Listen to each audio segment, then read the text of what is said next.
तो जय हिंद बच्चों, कैसे हैं आप। तो चलिए आज हम आगाज करने जा रहे हैं क्लास 10th का एक नया जो आपका बैच है उसके बारे में, जिससे हम वास्तविक संख्या चैप्टर 1 से लेकर लास्ट चैप्टर तक देखेंगे क्लास 10th मैथ में, जो कि आपका हिंदी इंग्लिश दोनों में लगभग मिक्सिंग करके चलेगा। तो चलिए, यदि आप नए अभी चैनल पर जुड़े हैं तो जाकर सबसे पहले चैनल को सब्सक्राइब कर लीजिए ऐसे वीडियो देखने के लिए, और अपने सभी क्लास 10th वाले दोस्तों के पास शेयर करना बिल्कुल ना भूलें। और हाँ, बेल आइकन भी दबा दीजिए क्योंकि समय पर आपका नोटिफिकेशन मिलता रहे। तो आज हम आपको बताएंगे क्लास 10 चैप्टर 1 का चैप्टर नंबर 1, जिसका नाम ही है क्या है, रियल नंबर यानी वास्तविक संख्या। वास्तविक संख्या से आप जो 9th क्लास में थोड़ा बहुत परिचित हो चुके होंगे, लेकिन फिर भी जो 9th क्लास में मन लगा कर नहीं पढ़े हैं, 10th क्लास में केवल पढ़ने के लिए आए हैं, तो उनको मैं बता दूं कि रियल नंबर यानी वास्तविक संख्या होता क्या है। वास्तविक संख्या जो होता है combination of rational and irrational number का होता है। अब बताइए सर, ये तो इंग्लिश वाले के लिए हो गया combination of rational and irrational number, लेकिन हम हिंदी वालों का क्या होगा। तो जी बिल्कुल आपका भी होगा। आपका क्या होगा, रियल नंबर यानी वास्तविक संख्या आपके लिए जो होता है वो होता है परिमेय तथा अपरिमेय संख्या को समुच्च को, यानी set of rational and irrational number को हम क्या कहते हैं, रियल नंबर कहते हैं। और रियल नंबर यानी रेशनल नंबर इरेशनल नंबर दोनों को यदि हम जोड़ देंगे तो हमारा क्या आ जाएगा, रियल नंबर।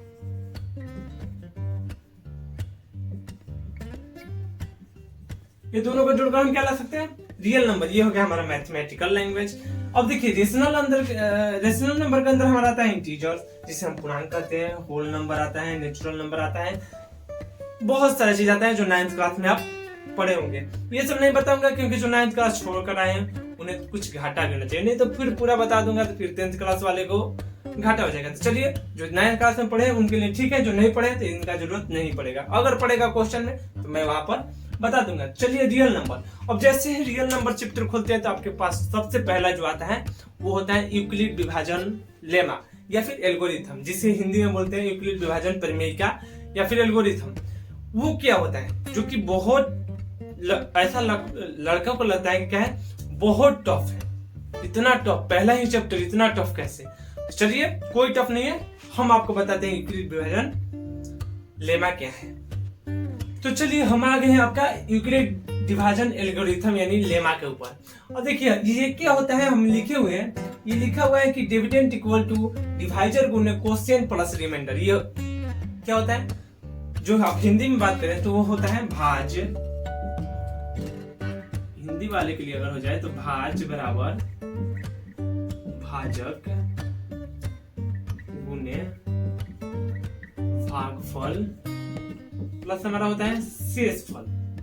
शेष या फिर शेषफल इसे हम बोल सकते हैं, इसे हम रिमाइंडर भी बोलते हैं। अब जैसे हम पहले पढ़ सकते हैं एचसीएफ निकालने के लिए, तो हमारे पास एचसीएफ निकालने के लिए क्या आता था, ऐसे हम भागा दिक्कत रहे थे। भागा हम पहले भी पढ़ चुके हैं, वही भागा ही है कि वो यूक्लिड ने इसे मॉडिफाई कर दिया। आजकल जैसे मॉडिफाई होता है ना हर एक चीज का, जैसे अब पुराना गाड़ी है तो उसे मॉडिफाई करके नया बना देते हैं, तो वैसे ही यूक्लिड ने क्या किया था कि ये जो भागा था उसे मॉडिफाई करके इस रूप में लिख दिया था और बोल दिया कि ये मेरा क्या है, ये मेरा एल्गोरिथम है, ये मेरा क्या है, परिमेय है।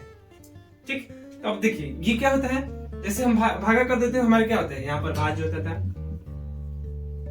भाज, यहाँ पर क्या होता था भाजक, और यहाँ पर जो आता था भागफल, और बचकर यहाँ कट कर जो बचता था वो क्या होता था, शेष। बस इसी को ये इन्होंने क्या किया था, ऐसे सरिया कर लिखता। तो इस तरह से बनाना थोड़ा आसान था, लेकिन इस तरह से बनाना बच्चों के लिए थोड़ा सा मुश्किल हो जाता है। इससे भी हम क्या ज्ञात करते हैं, एचसीएफ ही ज्ञात करते थे, और एचसीएफ इससे भी हम ज्ञात कर सकते हैं, कोई बड़ी बात नहीं है। अगर आपको यूक्लिड विभाजन एल्गोरिथम देते तो आप साइड में ऐसे निकाल कर ऐसे लिख सकते हैं, लेकिन वो तो हो जाए, नहीं समझ में आएगा उसके बाद लास्ट ऑप्शन। लेकिन हम समझेंगे तो समझ में क्यों नहीं आएगा, सबसे बड़ी बात जब हम समझेंगे तो समझ में क्यों नहीं आएगा। तो हमारा जो है यूक्लिड डिवाइजन एल्गोरिथम वो बोलता है कि a is equal to b q plus r. ये हमारा ये क्या कहता है, भाज्य को सूचित करता है, बी हमारा भाजक को, क्यू हमारा कोशिएंट को यानी भागफल को, और आर हमारा शेषफल को सूचित करता है। जहां पर हमारा आर का जो वैल्यू होता है वो होता है 0 या फिर बी से छोटा है, यानी हमारा शेषफल होता है, शेषफल वो हमेशा क्या होगा, भाजक से छोटा होगा या फिर 0 होगा, 0 या 0 से बड़ा या फिर भाजक से छोटा होगा। जब तक ये होगा तब तक हमारा यूक्लिड विभाजन लागू होगा, जब तक ये नहीं होगा, बहुत इंपॉर्टेंट है ये, याद रखिएगा। ये equal to b q plus r होता है, और आर हमारा शेषफल का जो वैल्यू होता है वो बी से क्या होता है, या तो छोटा होता है या फिर जीरो से बड़ा या फिर जीरो के बराबर होता है। जब जीरो के बराबर हो जाएगा तो हमारा वहां पर ये स्टॉप हो जाता है। ठीक, जीरो से बड़ा एक दो शेष बच जाता है, तो उस तरह से भी आ सकता है। ठीक है, यही हमारा होता है मेन यूक्लिड विभाजन algorithm, a equal to b q plus r. अब चलिए इसी पर हम एक्सरसाइज 1.1 में जो क्वेश्चन है, क्वेश्चन नंबर 1, वो हम देख लेते हैं कि कैसे बनता है, इससे हल कैसे करते हैं। ठीक है, एक्सरसाइज देखेंगे, उदाहरण समझेंगे तो थोड़ा सा दिमाग जो है क्लियर होगा। ठीक है, तो चलिए एक्सरसाइज 1.1 का क्वेश्चन नंबर हम 1 देखते हैं।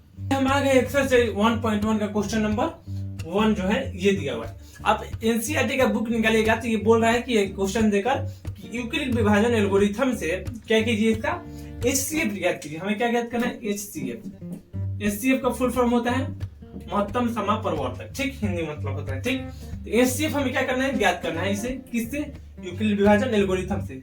लिख लीजिए, यहां से आपका 2 नंबर पक्का हो गया। 2 नंबर आपका क्या हो गया, पक्का हो गया। 2 नंबर का क्वेश्चन एक रहेगा ही, ध्यान से देखिएगा कैसे ज्ञात होता है। पहले तो देख लीजिए, अब हमारा जो होता है क्या होता है, a is equal to b q plus r. अब याद कर लीजिए equal to b q plus r, जिसमें होता है भाज्य बराबर भाजक गुणा भागफल प्लस शेष। यानी ये जो होता है हमारा, जो भी आपको क्वेश्चन दिया होगा उसमें जो बड़ा वाला होगा उसे हम क्या मान लेंगे, ये मान लेंगे। दोनों में बड़ा कौन है, ये, यानी ये इक्वल टू हमारा हो गया 225। बी जो होता है वो हमें, अब जो बचा वही ना बी हो जाएगा, जो बचा वो क्या हो जाएगा, बी। हमारे पास केवल ए और बी का ही वैल्यू देगा, क्योंकि भाज्य और भाजक ही देता है। भागफल और शेष हमें क्या करना होता है, ज्ञात करना होता है। तो ए बी का वैल्यू हमें दे दिया है, तो हम रख कर देख लेते हैं। यानी 225 इज इक्वल टू 135। अब गुने के बाद क्या आता है यहाँ पर, भागफल। भागफल क्या होता है, भागफल वो होता है जो ये होता है, ये जो भाजक जो होता है, भाजक को यदि भाज्य के कितने टाइम में आ रहा है, भाज्य के करीब, यानी यदि हम ऐसे निकालते हैं, जैसे हम 2 को यदि 5 को निकाले तो 2, ये जो हमारे क्या होता है, भाजक होता है, और ये भाज्य होता है। और भागफल क्या होता है, 2 के मल्टीप्लीकेशन हम देखते हैं कि 5 कितने बार में आया है, यानी 2 बार में आता है, ये 4 होता है, और जो बचता है हमारे क्या होता है, शेष होता है। ये कितने बार में आया, 2 बार। तो वैसे ही हम इसे चेक करेंगे, तो हम 135 135 का हम गुना करेंगे, तो 135 दूनी कितना हो जाएगा, 270। और 270 क्या होगा, इससे ज्यादा, तो ज्यादा पर हम जाते नहीं, यानी 1 बार में ही जाएगा। 1 बार में कितना हो गया, 135। यानी हम ये कर रहे हैं, क्या कर रहे हैं कि 135 निकाल रहे हैं, 225 से भाग दे रहे हैं, जिसे हम एक टाइम में लेकर गए, यानी 1 मिनट में लेकर गए, जिससे हमें कितना आ गया, 135। तो हमारा बचेगा कितना, 135 आ गया, तो कितना बचेगा, ये हमारा बचेगा 0, सॉरी 135 आ गया, तो कितना बचेगा, इधर से बच गया हमारा 65, उधर से 25, यानी 65 और 25 कितना हो गया, 70 20 90, कितना बचेगा, 90। अब यहाँ से हमें क्या बच गया, 90 बच गया। तो हमारा जो बचेगा वो शेष कितना हो जाएगा, 90।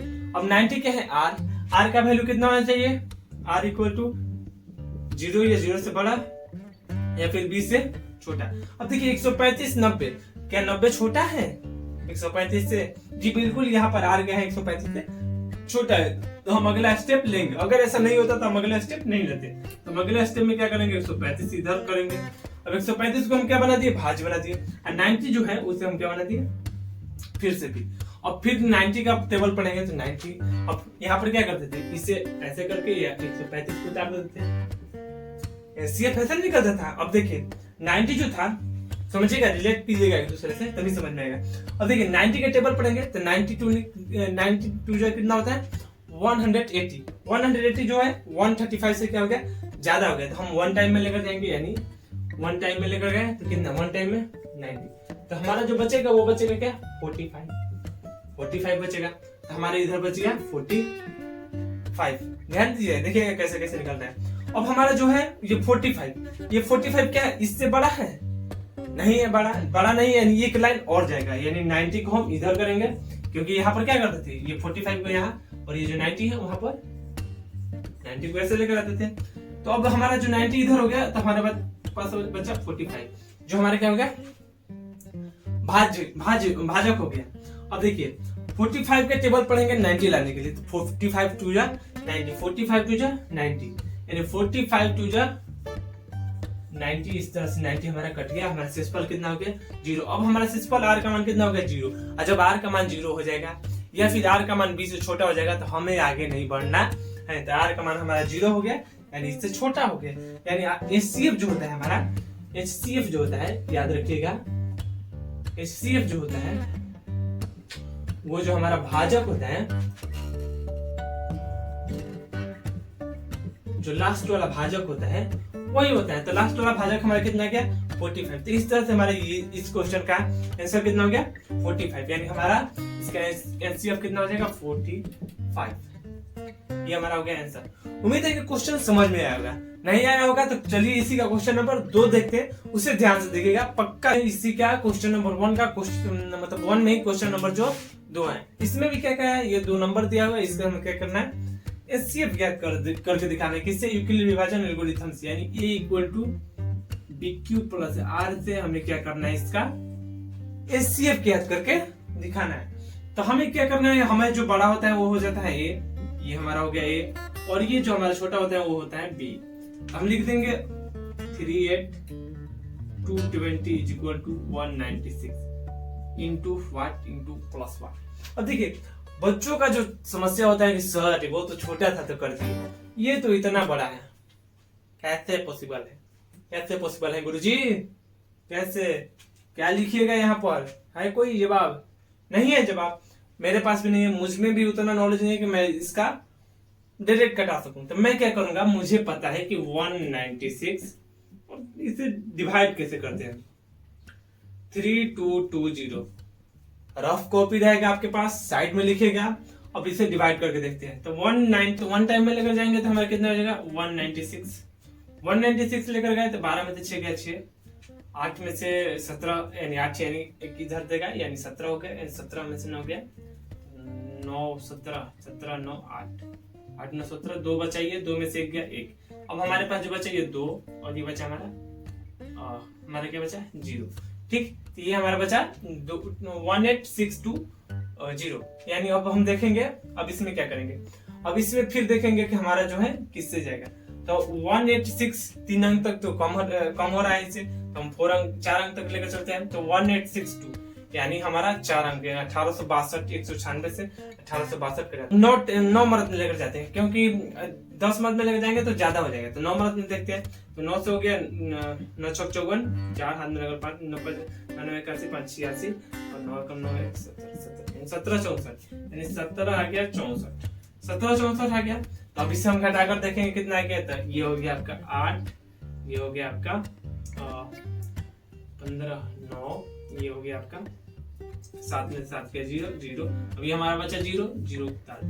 अब 980 बचा। अब हमें 196 से 980 लेकर जाना है। तो 196 ये कितना मतलब 9 मिनट में गया, 196 से हम 0 लेकर जाएंगे तो हमारे ख्याल से ये 5 टाइम में आ जाना चाहिए। 5 टाइम में देखते हैं, 5 टाइम में तो 9 5, क्योंकि देखिए 6 5 30 होता है, अंतिम में 0 है इसीलिए। 9 5 45 है 3 48, और ये आपका होगा 5 1 5 है, और 5 और 4 9, ये 980, यानी ये हमारा कितने टाइम में आ गया 5 मिनट में कितना 980, और ये हमारा कट कर कितना गया रिमाइंडर 0। यानी हम यदि 196 में भाजक हमारा कितना आ गया,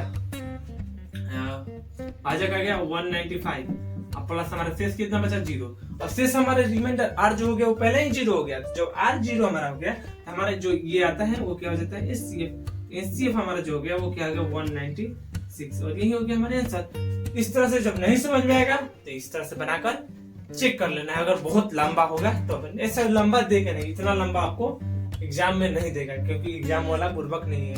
ठीक, तो इस तरह से हमारा इसका आ गया 196, इसका एचसीएफ हो गया। चलिए इसी का क्वेश्चन नंबर 3 भी देख लेते हैं इसी वीडियो में।